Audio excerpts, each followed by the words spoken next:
me know.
Born in Wesley, Dominica, this musician is a multi-instrumentalist, studio engineer, and producer who now resides in Canada.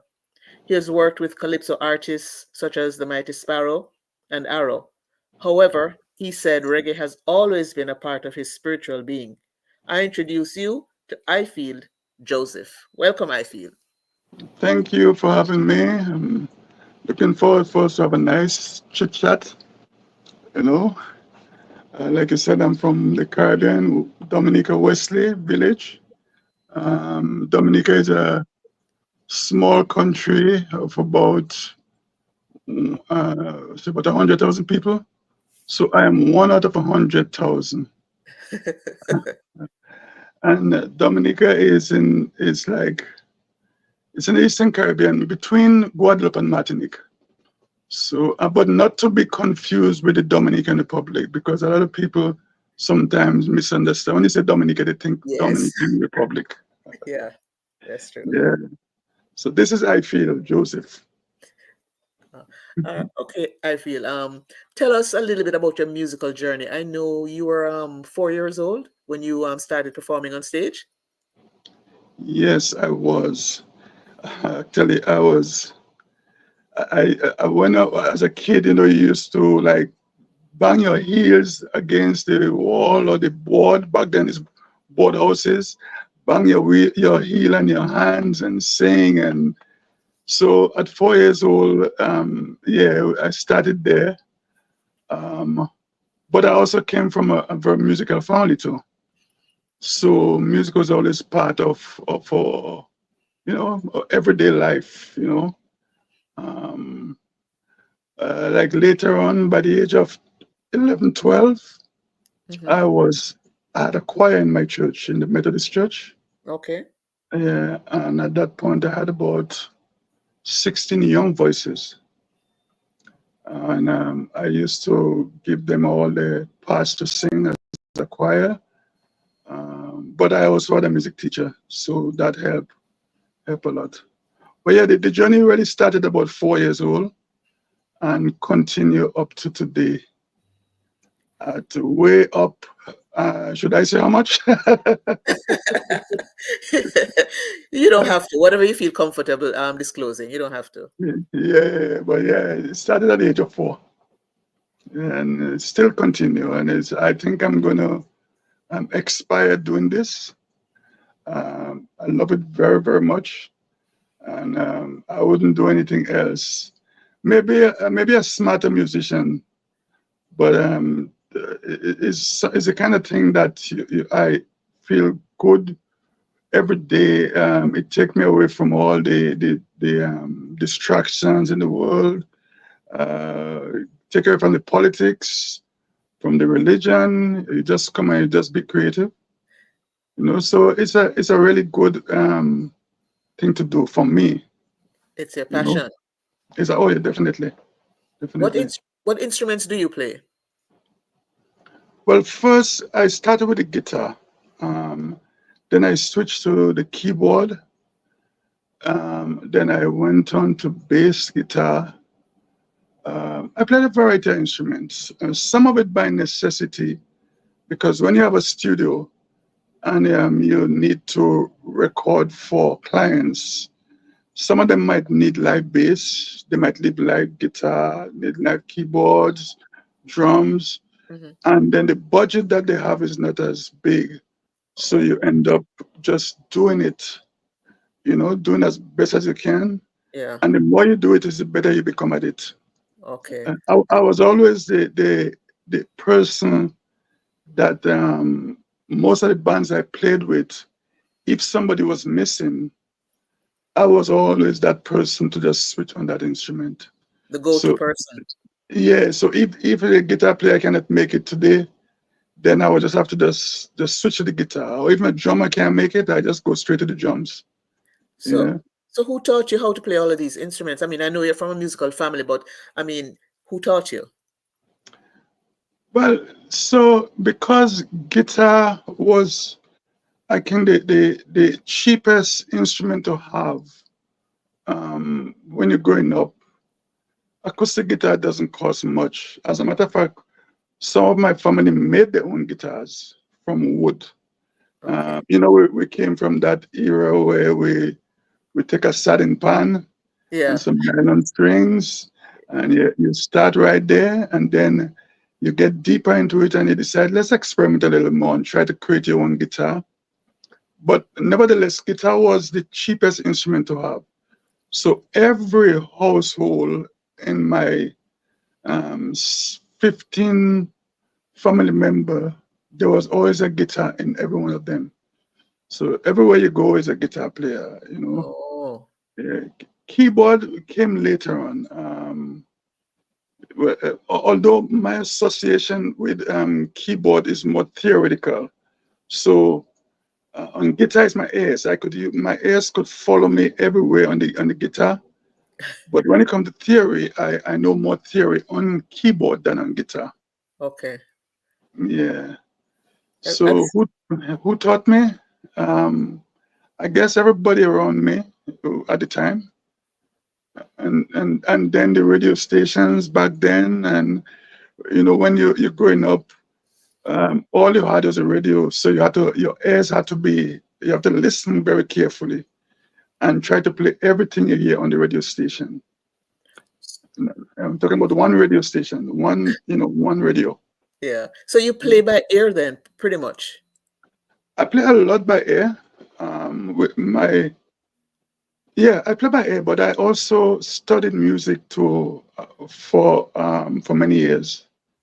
I went to York University as a musician, studied to study music. So I have some background when it comes to that line of it. Okay, you have a But bachelor's of fine arts, right, in music. well, I didn't stay for that. I went and started toying with a lot of different people when the opportunity came up. That's why I went with people like Gregory and all over the place. So, and I'm kind of happy that I got that experience. Yeah. Yeah, but I did about 3 years and then I left and went to tour. So tell me about some of the bands that you've played with, you know, back home and in Canada. I mean, kind of give us an idea. So, sorry, at the age of 16, I migrated to Guadeloupe. I spent 1 year in Guadeloupe. In Guadeloupe, the music system is a little different. It's a lot of French rhythms. So I learned a lot of the French rhythmic patterns and all these different things. Then I came back to Dominica about a year and a half later. We put together a family band. As a matter of fact, before that, I guess at the age of 8, 9, we had bands. There was always bands in my family because there was so huge. There's so many members. Every generation had their own band. Oh, So before I went to Guadeloupe, we had many bands. One of them was called the Groovy Cats. Back then, that name, Groovy Vibe, was a popular thing. So the Groovy Cats was hip. Uh, I was a singer in the Groovy Cats, and then I became a guitar player. And after that, no, I'm talking about maybe in the early 70s. Then went to Guadeloupe for a while, studied the rhythmic system in Guadeloupe, came back, put together another family band. And from there, I joined one of the most popular bands in Dominica called the Dominica Swinging Stars. okay. Swinging Stars at the time were doing so well that you could get a salary from Swinging Stars, equivalent to the civil servant. Yeah. How many So members are in the band? Do you remember? in Swinging Stars was a very big band. It's about 13 members. Oh, But they had their own nightclub, the only nightclub oh, in the okay. town. So they were doing really, really well. Oh, So and also when every major calypsonians came down to Dominica, they were the ones who would work with them. okay. So I got the opportunity to work with Swinging Stars. Then after Swinging Stars, to me, Swinging Stars at the time was like a dance band. So I wanted to try something different. So I left Swinging Stars and we put together another group called Emphasis with a lot of young musicians in the country. Hmm. Um, we did really well back then. We even had a episode on Ebony Magazine came down there after Hurricane David, and then they featured us. We had a feature in Ebony Magazine. Oh, nice. Yeah, and then we toured the Caribbean. But like everything else, and you know how bands are sometimes, it didn't last. So after the band broke up, the owner of Swinging Stars asked me if I would consider rejoining the band. So then I rejoined Swinging Stars because in Dominica it's a small place. So when you're looking at 100,000 people, Yeah. there's not much to do, especially if you're going to survive as a musician. Not too Hmm. many places to play. So I joined back Swinging Stars, and then Swinging Stars came to Canada. They used to come to Canada every year. So that's how I end up in Canada with them. Oh, they were touring. They were touring, yeah. Yeah, but then they wouldn't allow me to go to the States because they were coming from Canada, and the next gig after Canada was the United States. But the US embassy wouldn't give me a visa to go over because I had gotten a visa in the Caribbean the previous year. So they decided that if I were to go across the United States, then I would need to go back to the Caribbean to get another visa and to come back up. You know, Oh, the things. So I just ended up staying in Canada. oh, I see. That's why. That's how you ended up there. That's how I ended up here. Yeah, yeah. Yeah. Yeah. Uh, what is it about reggae music though? I mean, that you like. Is it the pulsating rhythms, the vibes? What exactly?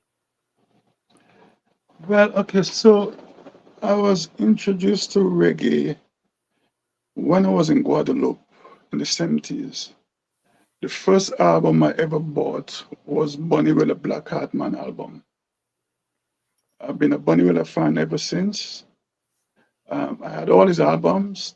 Then I had Bob and Peter. Um, Reggae to me is such a kind of a spiritual music. Well, at the time at least, when the messages were being introduced through reggae from people like Bob and Peter, you know what I'm saying, and Bonnie. It was between spiritual and conscious vibe. Hmm. So I got captivated to the lyrics, but then the groove of it too. You know, the rhythm, the pulsating vibe that you mentioned. Those were the things that kind of draw me to reggae. I've joined many bands over the years and I had to leave because the the feel they didn't have the same feel for reggae music like they had for things like calypso music, you know. Hmm. So it came with the message and the music, basically. You know, it's interesting to hear someone who's not Jamaican give praises, to reggae music. You know, Yes, yes. it's interesting, and to hear the Yeah, reasons why. yeah. Well, again, Jamaica too is one of the leading. Jamaica is like the leader of the Caribbean when it comes to music and so many other things like sports and all of that. You know, but first I got introduced to reggae as an outsider.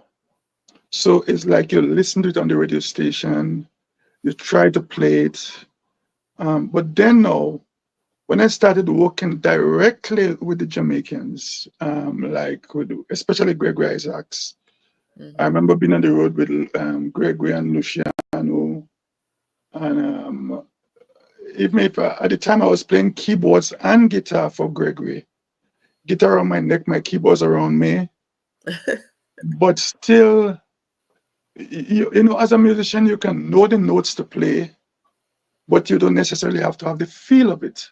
Right. So my role was to play all the extra stuff. So one song might have a piano and a what they call a shuffler organ, and maybe a brass line to start. It might have a guitar rhythm or what they call a guitar pick bass with the bass guitar or a lead. So one song in the beginning of the song could have many things in there, and and because of my ability to play two instruments, Oh, every song I had something different to play. good. That's Yeah, neat. yeah. That is neat. And I was saying now, once I started to work with them from the inside, I remember Luciano, rhythm guitar player. One day we were in California, and I said to him, "I want you to show me how to get that tight rhythm going." And he came to my hotel room, and we sat there, and he teach me that. And I never forget that. I remember the next day we went to do a show with Gregory. The musicians who knew the feel, as soon as I started playing, they said to me, "Oh yeah, man, you get it, man, you get it."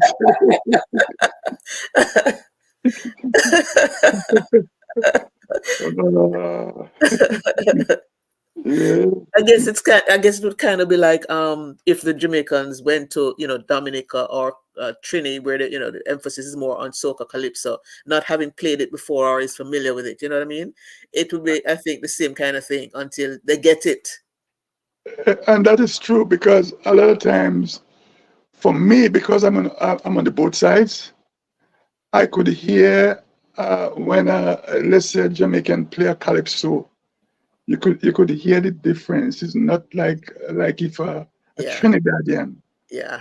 play the calypso. Although the episode between Trini and Oliver, when they were arguing about where reggae came from, where calypso came from, and Trini say, Oliver, so if you slow down calypso, what do you get?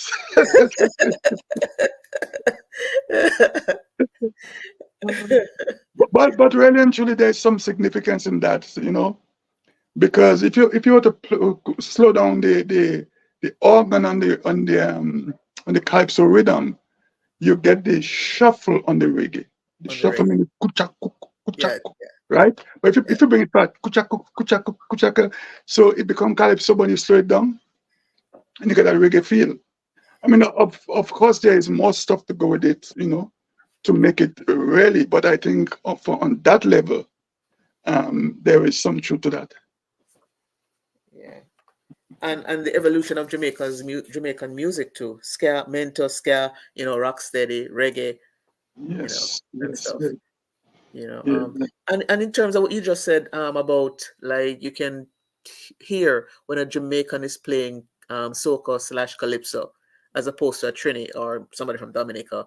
It's kind of like when you hear other persons too who aren't necessarily Jamaican, who aren't, let's say, not Jamaican, and you hear the music, but you're like, okay, they're playing the bass and it sounds like reggae, but it's just not the reggae that I'm used to. So I know what you mean. yes, yes. Because it's the inside of it. Sometimes as a bass player, depends on what kind of reggae bass you're playing. You could cut the note too short, as opposed to hold it at like a boom, boo, doo, doo, doo, and a Yeah, boop, doop, doop, doop, doop, doop. yeah, You know what I'm saying? yeah, And that makes a major difference. And depends on how you bang your piano too. right. You can either bang your piano tight, or one hand can go down before the other, and all kind of different, and whatever you play with the rhythm, it's about the feel, really. It's Yeah, about the and feel. Jamaicans can tell, just like how you can tell when we Yeah, play. So we can tell when somebody else tries to play reggae, and it's reggae, but it's just they just don't have it the way we know they should have it. exactly, exactly. Even some of the lyrics too. Sometimes when you hear Yeah, somebody from a different country singing reggae, which is their version of reggae too, yeah, but it doesn't have the same same feel. feel like they when they come from Jamaica directly. Yeah, and even sometimes when you might hear people say "yeah man," because Jamaicans don't say "yeah man," Yes, MOS, "yeah man," yeah, man, it's "yeah man," that's true. So when I hear "yeah man," I'm like "yeah man," no, it's "yeah man." Someone say your man or whatever. So, I don't think I've ever heard that you one. see, for me, I'm just me. So when I talk to Jamaican, sometimes they ask me, which part of Jamaica you come from? I have to tell them, no, I'm not from Jamaica. But I just, who I am, if I have to twist a little bit so that we can vibe a different way, I do that. But you don't need to change your vibe. We are all the same people. No, no. So, Yeah. all right. So, tell me what were your experiences like with some of the big musicians? Did you ever play with Dennis Brown? I never played with Dennis, but I played with Sanchez. I played with Luciano. Not Luciano. I played with, Gregory, of course. Mm-hmm. Played with, I can't remember them. So many. So many of them, right? Yeah, and a lot of them also came to my studio. I had a studio in Connecticut. So whenever they come to do dub plates, like people like Ninja Man, Freddie McGregor, um, the other day I played with Leroy Sibbles. Oh, I just see. did Nike Spice about 2 months, a month and a half ago, you know.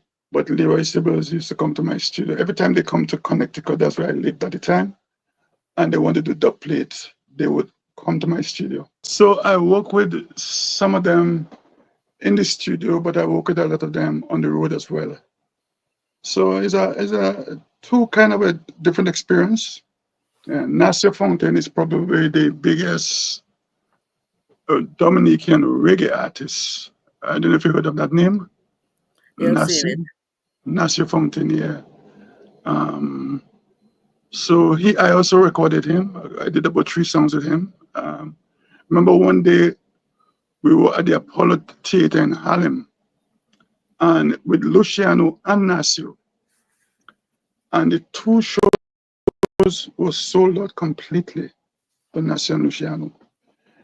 At that time, Luciano was on the rise. He was really. Remember in Yeah, the was it in 90s? Yeah, he was yeah, on the rise. yeah, Yeah, yeah. I remember when he yeah, started. yeah. But Nasir was really, really good too. Yeah, very good artist.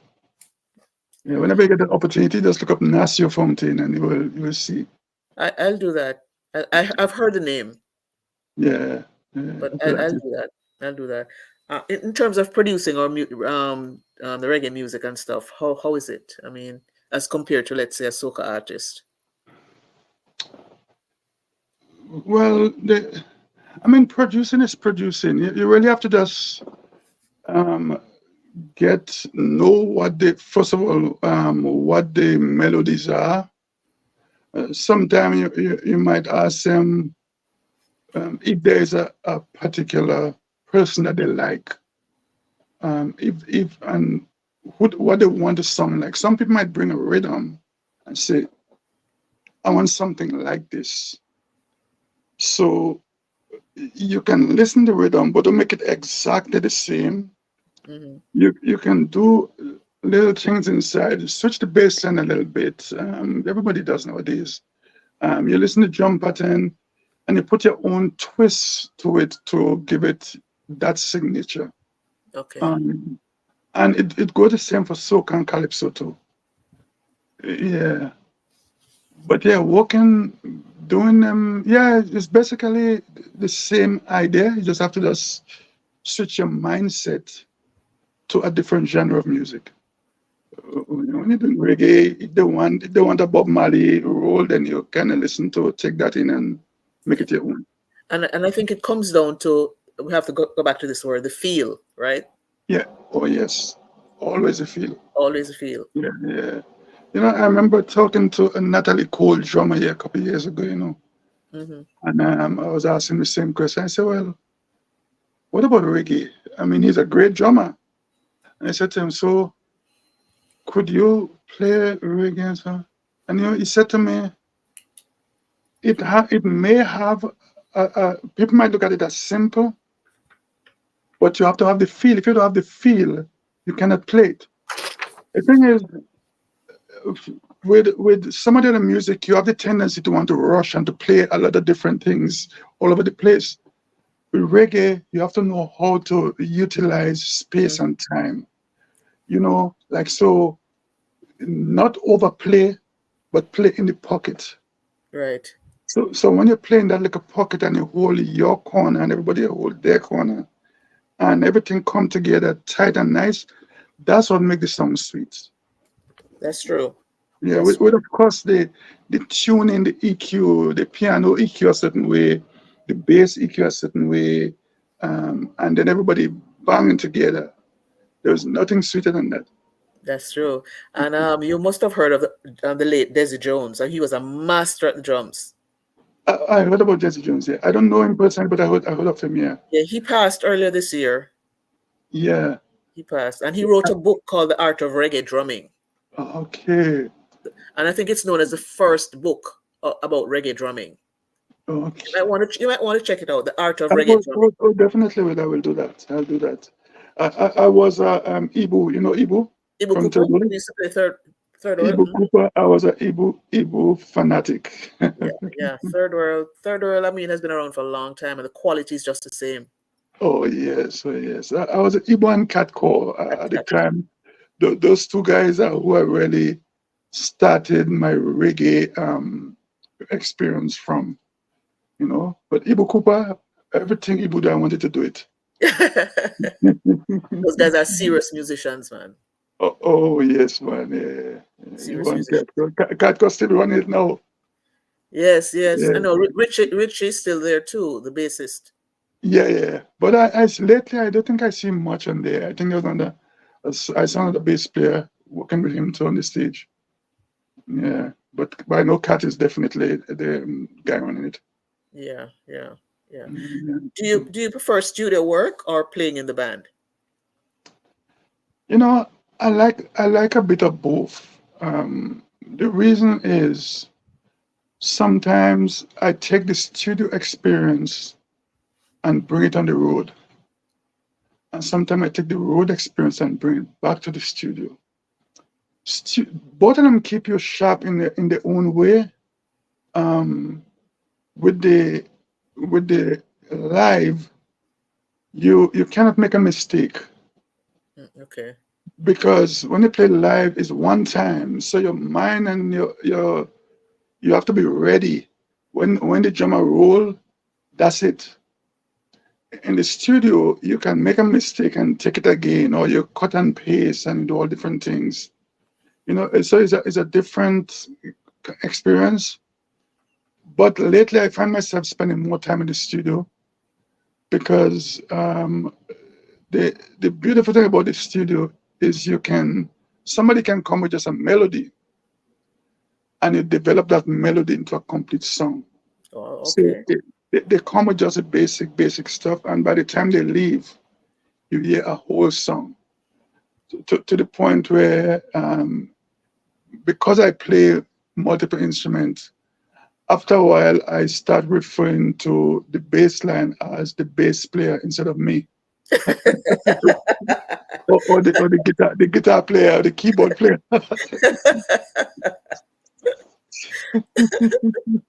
um, did you sing at some point? I used to sing, yeah. I Yeah. used to sing. I used to sing, but I had a what they call a thyroidectomy as a throat Okay. surgery, and the doctor accidentally cut my vocal cord. Oh, Yeah, okay. yeah, that was a sad one. But I just told myself once I realized that I wasn't going to sing again. Well, I can sing a little bit in order to help people when they come here, when they come to the studio.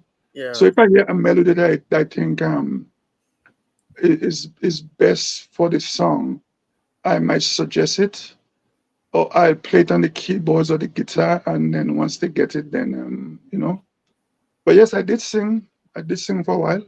Oh, okay. Um, I would always do, especially when it comes to harmony singing. Mm-hmm. I would go for the third harmony that a lot of people don't go for. So when you do harmonies, you do most times what they call SATB, soprano, alto, tenor, bass. Okay. So there's two harmonies. There's only one that's a little bit complex. So I'd always go for that. Maybe because I'm a keyboard player or a guitar player, I Yeah. could hear them. Yeah, Yeah. Maybe. Maybe. yeah.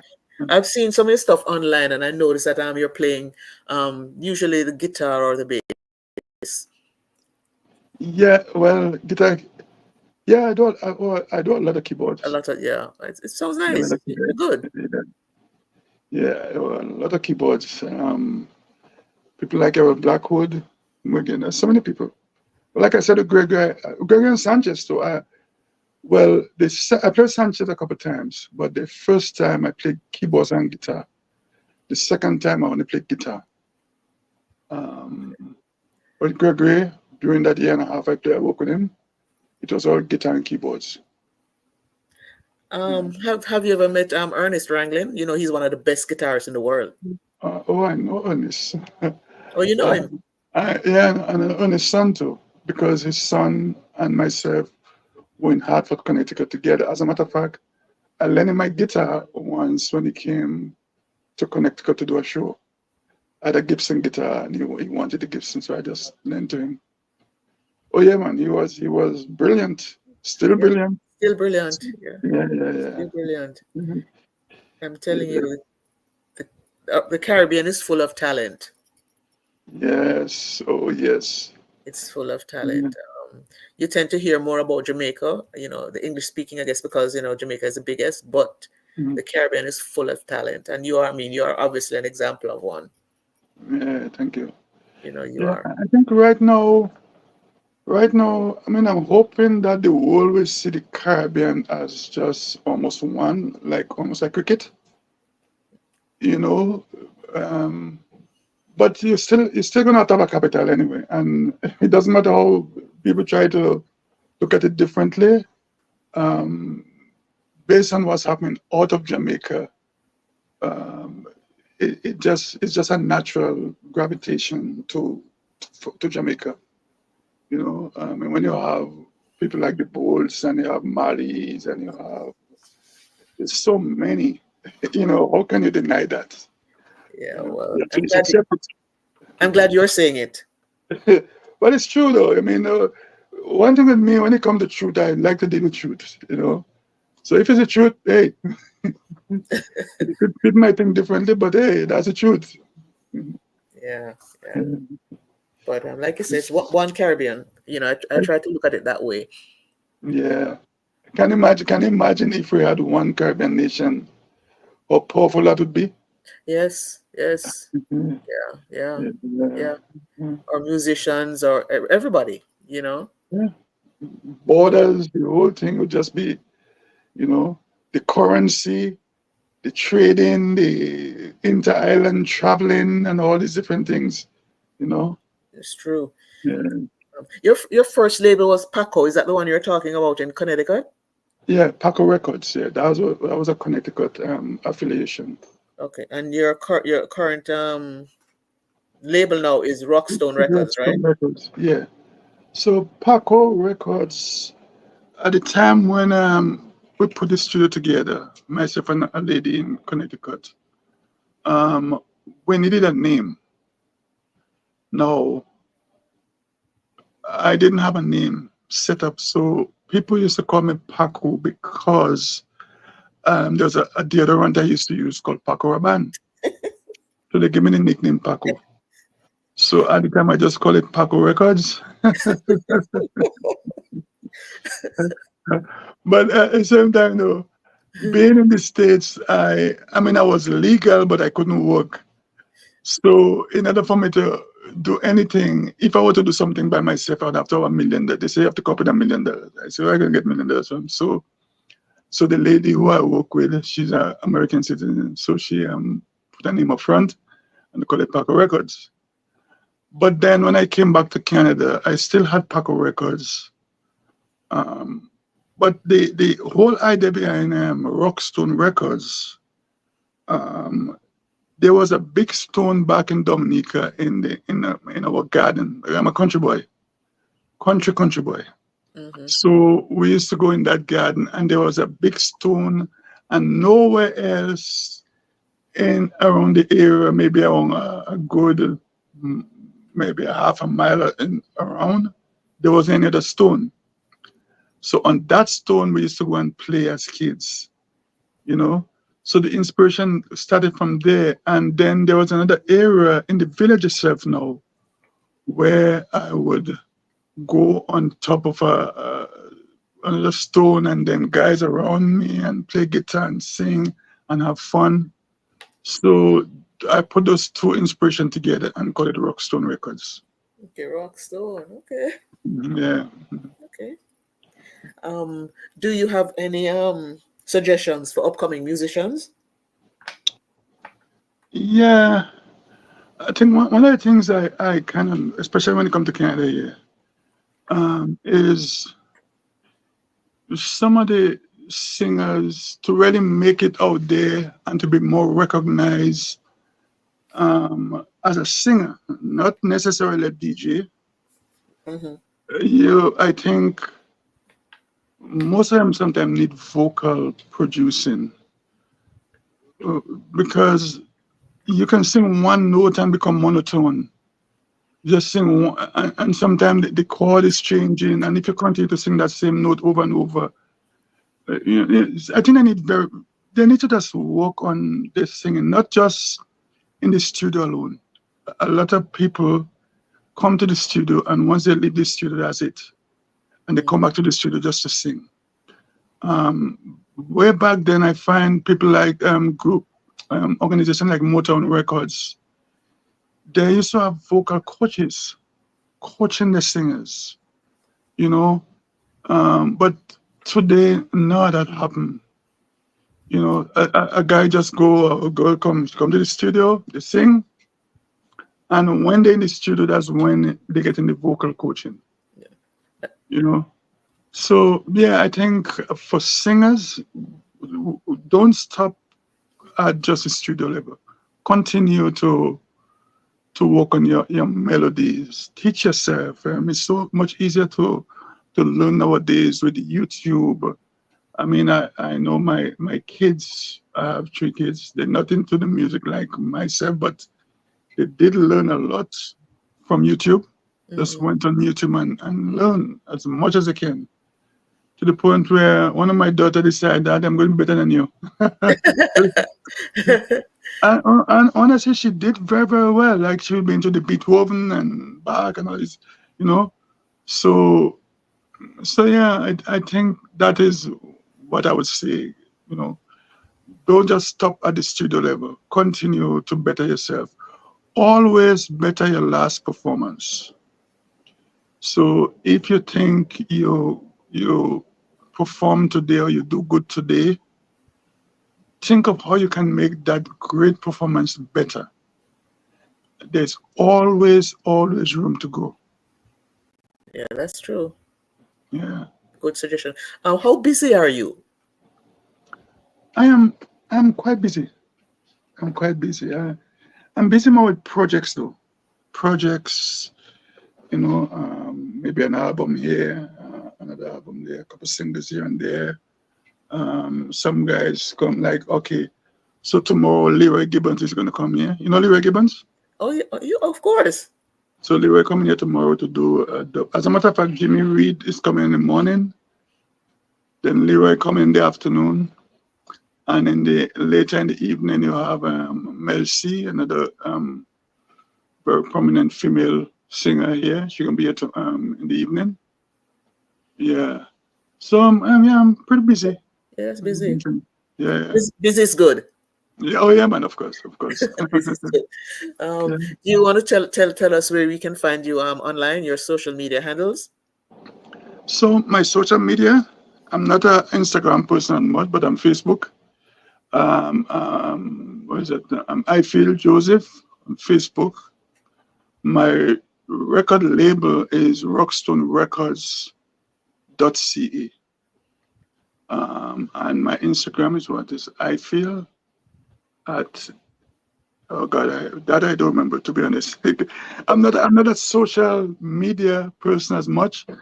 I'm more the behind the scenes guy, in the studio producing, and then let the people who take care of that part of it take care of it. Take care of it. Okay. Yeah. So we have a lady in Jamaica who is also working on getting sorry, getting kind of redoing the site, the website, and going to be taking over all the social media stuff. Yeah, but me and myself, like everything else, if you have to focus on the social media, it'll take your whole life. It's a lot. It take every day, Yeah, and it's I a lot. wouldn't have time. I wouldn't have 1 minute to do what I do here. Yeah. At least they can So, find you on they can find you on Facebook and YouTube. oh yeah, Just for sure, definitely, yeah. Yeah, I'm on okay. YouTube. I do it. Okay. Yeah. Mhm. All right. Yeah. Do you have any parting words for Reggae Bits and Pieces, the persons who will be watching? Well, I am very happy to be to at least be part of it now. Um, sorry, what do I say? Go to Reggae Bits and Pieces and support 100%, like and subscribe, and because I think the message that they are Reggae Bits and Pieces putting out there is very, very positive.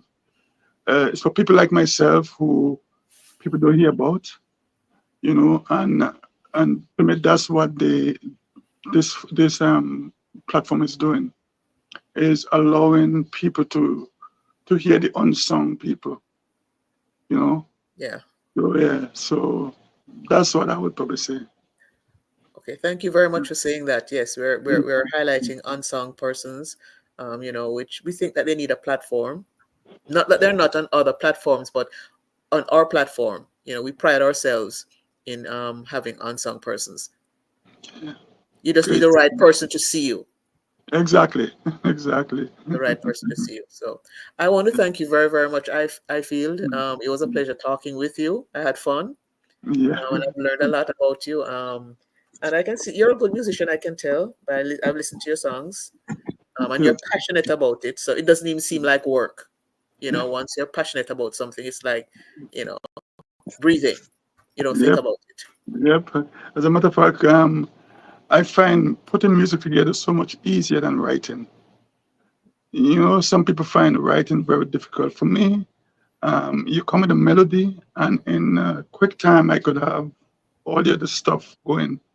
Yeah, I hear beyond the melody. Sometimes you just hear the melody, yeah, but I hear the melody, I hear the bass, I hear the drums, I start to hear all these things. even without you playing it, because as a music creator, you still have to play one at a time, especially if you're the only person doing it. Yeah. So you might play the piano, but then you have to go play the drums, and then and you have to play the bass, but you have to start to imagine all these things. Then you have to play the guitar, and then all of a sudden you're in a different zone. You're not a musician anymore. You start to think like an arranger.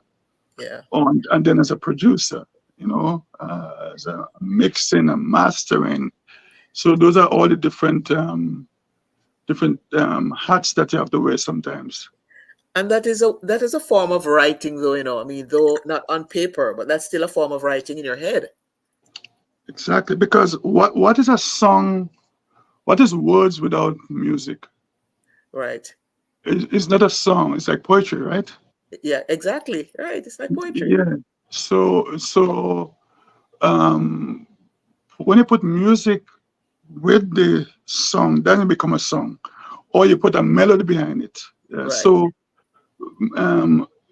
lyrics is one, but you have to put melodies to really make it into a song. Yeah. So you're 100% correct. Yeah. It's a form of writing. It is. It is. It is. All right. I feel like I said, thanks again for gracing our platform. It was our honor to have you, and I wish you well in your future endeavors. Thank you very, very, very much, and I'm looking forward to having more conversation with you again in the future. Same here. Same here. Okay. Thank you. You're welcome.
This is Ifield Joseph, musician and owner of Rockstone Records, giving a shout out to ReggaeBitz&Pcs for the amazing work that they're doing and helping to shine a light on the unsung heroes of reggae music. Continue that great journey. Peace and blessings.